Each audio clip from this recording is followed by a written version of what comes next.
Il a découvert sa femme en train de vomir des dollars américains dans leur chambre. Après avoir regardé cette vidéo, vous n'allez plus jamais voir la richesse et le mariage de la même manière. Restez bien jusqu'au bout, car ce que vous allez découvrir va totalement transformer votre vision de la confiance. Tout a commencé 6 mois plus tôt, le jour où Drissa a épousé Hawa, la femme la plus belle et mystérieuse de tout le quartier. Drissa était un homme simple, commerçant dans un petit magasin du centre-ville. Hawa, elle, venait d'une famille dont personne ne connaissait vraiment l'origine. Les premiers mois furent idylliques, Hawa cuisinait, riait, prenait soin de leur maison. Drissa se croyait l'homme le plus chanceux du monde. Puis, les nuits étranges ont commencé. Drissa se réveillait parfois au milieu de la nuit et le lit était vide. Hawa n'était pas là. Il la retrouvait parfois sur le balcon, regardant la nuit, ou dans le salon, assise dans le noir, immobile comme une statue. « Tu ne dors pas, mon amour ?» demandait Drissa. Et Hawa répondait toujours « J'avais soif, rendors-toi ». Un soir, Drissa a remarqué quelque chose d'étrange. En rentrant du travail, il a trouvé des billets de banque dans la poubelle de la salle de bain. Des dollars. Froissés, humides, mais bien réels. Il les a pris, les a lissés, les a regardés longtemps sans comprendre. Quand il a montré les billets à Hawa, elle a éclaté de rire. « Mais voyons, c'est l'argent de ta propre poche. Tu l'as laissé tomber par terre, idiot !» Drissa a voulu la croire. Il a rangé les billets et n'y a plus pensé. Jusqu'à cette nuit-là. Cette nuit-là, Drissa s'est réveillé en sursaut. Des bruits étranges venèrent de la salle de bain, des hauts-le-cœur, des suffocations. Il s'est levé doucement, a traversé la chambre et a poussé la porte de la salle de bain. Ce qu'il a vu a figé son sang. Hawa était à genoux devant les toilettes, mais ce qui sortait de sa bouche n'était pas de la nourriture, c'était des billets verts, des dollars, encore humides, qui tombaient les uns après les autres dans la cuvette, flottant à la surface de l'eau. Hawa a levé la tête. Leurs regards se sont croisés dans le miroir. Dans ses yeux, Drissa n'a pas vu de honte. Il a vu de la peur, une peur animale. Le silence a duré une éternité. Seul le bruit de l'eau qui coule encore du robinet brisait l'absence de mots. « Hawa, qu'est-ce que tu es en train de faire ?» a finalement murmuré Drissa, la voix étranglée. Hawa a craché un dernier billet, a essuyé sa bouche d'un revers de main tremblant, puis s'est relevée lentement. « Je peux t'expliquer, ce n'est pas ce que tu crois ?» a-t-elle dit, mais sa voix tremblait comme celle d'une enfant prise en faute. « Ce que je crois, Hawa, tu vomis de l'argent, des dollars. Explique-moi ce qui se passe avant que je devienne fou. » Hawa a fermé les yeux un long moment, puis elle a parlé. « Je ne suis pas celle que tu crois, Drissa. Je ne suis pas une femme normale. » Tout commence par une vision d'horreur. Drissa surprend sa femme, Hawa, à genoux, vomissant des dollars américains. Imaginez le choc. Mais là où n'importe qui aurait pris la fuite, Drissa fait un choix qui va changer leur vie. Ce n'est pas seulement de l'argent qui sort de sa bouche, c'est le poids d'un héritage mystique que sa propre famille a transformé en esclavage. Ce que vous devez comprendre ici, c'est que la beauté d'Hawa cachait une malédiction. Elle était une poule aux œufs d'or, traquée par les siens. En acceptant cet argent, Drissa ne devient pas riche. Il devient le gardien d'un trésor vivant. Mais attention, car la richesse facile attire toujours des prédateurs bien plus dangereux que ce que vous imaginez. Restez bien avec moi, car ce qui arrive à la porte de leur appartement va vous prouver que l'argent a une odeur que les démons reconnaissent de loin. Drissa a senti ses jambes faiblir. « De quoi tu parles ? Je viens d'une famille spéciale. Chez nous, les femmes ont un don qui nous permet de créer de l'argent. Mais il y a un prix. Quel prix, Hawa ? Quel prix ?» Elle a baissé la tête. « L'argent que je crée, je dois le vomir. C'est comme ça depuis toujours. Ma mère le faisait, ma grand-mère aussi. Mais pourquoi tu ne m'as rien dit avant notre mariage ? Pourquoi tous ces mensonges ? Parce que chaque fois que je le dis à un homme, il me quitte, ou il veut m'utiliser. Je cherchais quelqu'un qui m'aimerait pour moi, pas pour mon argent maudit. » Drissa est resté silencieux longtemps. Puis il s'est accroupi devant elle. « Combien ? Combien as-tu déjà vomi depuis qu'on est mariés ? Des milliers de dollars, peut-être 10 000. Je l'ai caché dans un endroit secret. Je voulais nous acheter une maison, une vraie. Cette nuit-là, ils ne sont pas retournés se coucher. Assis par terre dans la salle de bain, ils ont parlé jusqu'à l'aube. Et Drissa a pris une décision qui allait tout changer. Imaginez le choc de Drissa. L'argent, au lieu d'apporter la paix, devient une source d'effroi. Cela nous montre que les secrets les plus lourds finissent toujours par s'étouffer eux-mêmes dans l'ombre avant de jaillir. Le fleuve a beau être profond, ce qui est caché au fond finit toujours par flotter. Drissa accepte ce mystère par amour, mais ignorer l'origine d'une fortune, c'est accepter de dormir avec un serpent dans son lit. Mais attention, le plus terrifiant arrive maintenant. Regardez bien qui frappe à leur porte. Les semaines qui ont suivi ont été les plus belles de leur mariage. Drissa a ouvert une nouvelle boutique, Hawa l'aidait, et leur nuit était paisible. Le bonheur acheté avec l'argent de l'ombre est une maison construite sur du sable. Drissa a ouvert une nouvelle boutique, mais la richesse facile endort la vigilance. L'or qui brille trop vite aveugle même l'œil du singe le plus malin. Quand on pense avoir touché le sommet, c'est là que le passé revient réclamer sa dette avec des intérêts destructeurs. Drissa, ils m'ont trouvé. Ma famille m'a retrouvé. Nous sommes en danger. Qui t'a retrouvé? De quoi tu parles? Ma famille. Ils ne m'ont pas cherché par amour, ils veulent c'est me reprendre. Parce que je suis leur poule aux œufs d'or. Sans moi, ils n'ont plus d'argent. Dehors, l'homme en boubou sombre avait disparu. Mais sur la porte de leur appartement, quelqu'un avait tracé un symbole. Un symbole que Hawa connaissait trop bien.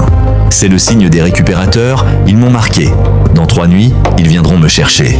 Personne ne viendra te chercher, personne ne t'emmènera, je te protégerai. Cette nuit-là, Drissa n'a pas dormi. Assis dans le salon, il a veillé, un couteau à portée de main, écoutant le moindre bruit dans l'immeuble. Au matin du 3e jour, Hawa est venue le trouver, le visage marqué par l'insomnie. Il faut qu'on parte, loin, très loin.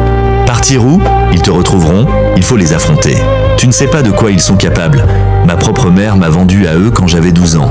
J'ai réussi à m'enfuir à 18. Pendant 6 ans, j'ai été leur esclave. Ils me forçaient à vomir de l'argent chaque nuit. Ils me battaient si je n'en produisais pas assez. Drissa écoutait, le cœur déchiré. Il serrait les poings, la mâchoire contractée par la rage. Cette nuit, ils viendront. Et si je résiste, ils te tueront devant moi pour me briser.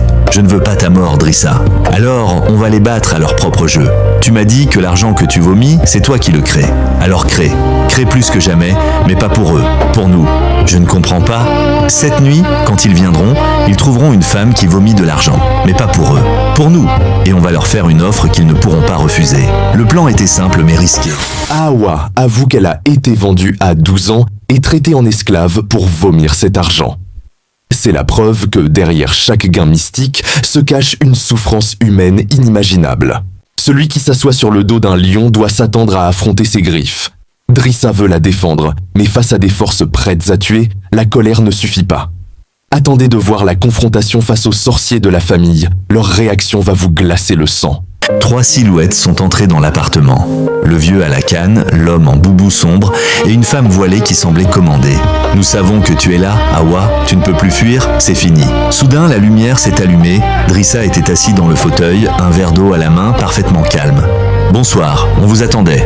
Asseyez-vous, nous avons à parler. Où est Hawa? Rends-nous Hawa ou je te découpe, a menacé l'homme en boubou. Hawa est là, elle va venir, mais avant, regardez ça. 50 000 $. C'est ma proposition. Vous laissez Hawa tranquille et cet argent est à vous. La vieille femme a éclaté d'un rire sec. 50 000? Elle nous en rapportait le double chaque année, imbécile. Alors disons 100 000 et un contrat. Je vous donne 100 000 $ par an et Hawa reste avec moi, personnalisé. Le contrat était simple. Les récupérateurs renonçaient à Hawa pour toujours. En échange, Drissa leur verserait 100 000 $ par an prélevés sur ce qu'Hawa produisait. Pourquoi ferais-tu ça? Pourquoi payer pour une femme que tu pourrais simplement garder? Parce que je l'aime. Et parce que je sais que sans ce contrat, vous la traquerez toute votre vie. Je préfère payer que la perdre. C'est alors qu'Hawa est apparue dans l'encadrement de la porte de la chambre. Elle avait entendu chaque mot. Acceptez, mère. Acceptez le contrat. Ou je vous jure que je me laisse mourir et vous ne reverrez plus jamais un seul dollar de moi. La vieille femme a regardé sa fille longtemps, puis elle a pris le stylo que Drissa lui tendait, et elle a signé. La vieille femme a posé le stylo. Elle a regardé sa fille une dernière fois, un mélange de haine et de respect dans les yeux. Tu as trouvé un homme qui t'aime vraiment. C'est rare dans notre famille. Ne gâche pas ça. Puis, elle s'est tournée vers les 2 hommes. Prenez l'argent, on part. La porte s'est refermée, le silence est retombé. Hawa s'est effondrée dans les bras de Drissa, pleurant toutes les larmes de son corps. C'est fini mon amour, c'est vraiment fini. Ils ne reviendront pas. Cette nuit-là, pour la première fois depuis des années, Hawa a dormi paisiblement, sans cauchemar, sans peur. Les semaines ont passé, la boutique prospérait. Drissa signe un contrat de 100 000 $ par an avec les bourreaux de sa femme. C'est le sommet du sacrifice, mais aussi le sommet du danger. Nourrir des loups pour qu'ils vous laissent en paix ne fait que les rendre plus affamés. On n'éteint pas un incendie en y versant de l'huile. En acceptant de payer cette rançon annuelle avec l'argent mystique, Drissa devient prisonnier du système. Mais le plus grand secret de l'histoire est sur le point d'être révélé. Restez bien là, car vous n'allez pas en croire vos oreilles. Un soir, il a pris Hawa par la main. Il faut que je te demande quelque chose, ça me hante. L'argent que tu vomis, il vient d'où exactement? Tu le crées? Tu le voles? Comment ça marche? Hawa a pris une profonde inspiration. Je ne devrais pas te le dire, personne ne doit le savoir, mais tu as tout sacrifié pour moi. Tu mérites la vérité. L'argent que je vomis, ce n'est pas de la création. c'est de la restitution. Je vole l'argent des méchants. Chaque nuit, mon esprit voyage. Il entre chez les trafiquants, les corrompus, les voleurs, et je prends leur argent sale. Je le purifie dans mon corps et je le vomis propre. Drissa était abasourdi. Tu veux dire que tout cet argent, il appartient à des criminels? À des criminels, des dictateurs, des trafiquants? Je suis né avec ce don. Je ne peux pas voler l'argent des pauvres ou des honnêtes gens, seulement celui de ceux qui font le mal. C'est pour ça que ma famille me gardait prisonnière. Ils voulaient que je vole pour eux. Mais moi, je ne gardais qu'une partie. Le reste, je le donnais, en secret.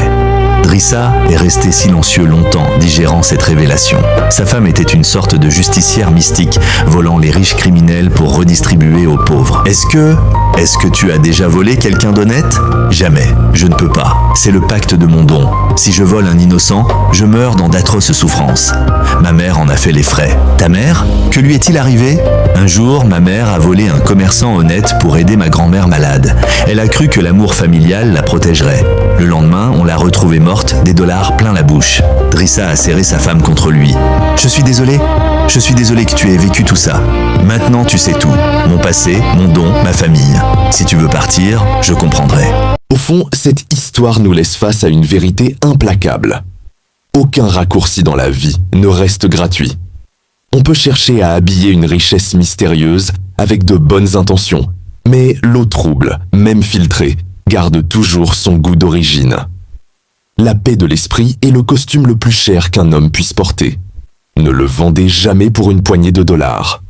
Drissa a choisi de devenir le gardien de ce secret par amour, mais rappelez-vous que construire son bonheur sur les braises du passé, c'est accepter que la maison puisse brûler à tout moment. Le véritable amour accepte les épreuves, mais la vraie sagesse, elle, refuse de bâtir sur l'illusion. Et vous, qu'auriez-vous fait à la place de Drissa? Auriez-vous accepté cet argent par amour ou seriez-vous parti en courant? Dites-le moi en commentaire. Partagez cette vidéo à vos proches pour avoir leur avis et abonnez-vous pour ne pas manquer la prochaine histoire.